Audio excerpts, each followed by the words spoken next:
ڕۆژی 24 ئەم مانگە مەراسیمی بڵاوکردنەوە و هەروەها ناساندنی ڕۆمانی ئومێد کە لە نووسینی سەمیرە ساڵح هێرۆ بڵاوکرایەوە.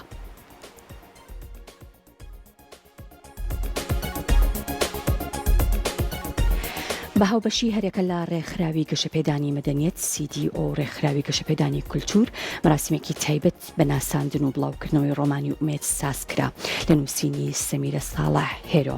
مەراسیمەکە بە ئامادەبوونی بەشێک لە نووسەران و ئەدیبان لە هۆڵی ڕێکخراوی گەشەپێدانی مەدەنیەت CDO بڕێوەچوو و هەرێکە لە بەڕێزان دکتۆر فاروق نەقشبەندی و هێم بەرزنجی خوێندنەوەیان بۆ ڕۆمانەکە کردبوو.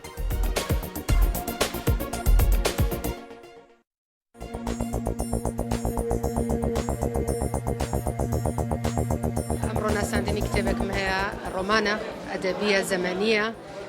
ئەمڕۆ مەراسیمی بۆ ئەەکەم لەلایەن چەند ڕێزێکەوە خوێندنەوەی بۆ ئەکرێت.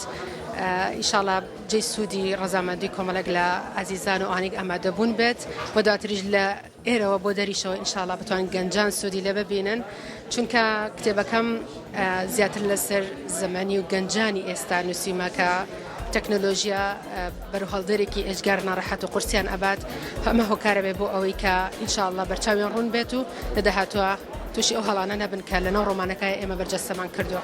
خۆی ڕۆمان بەرەو ژیانێکی زۆر قورس و بەرەو خەیاڵێکی ئێجگار تەنگەژەت ئەبات، وات لێکە بەردەوام بیرکەیتەوە، فکرت ئاڵهۆز بێت، بەڵام ئەوە هۆکارە بێ بۆی کە جوان بنووسیت، جوان بڵیت، جوان ئەدا بکەیت، قەڵەمەکەت بە شێوازە بگری لە خزمەتی کۆمەلگایە بێت.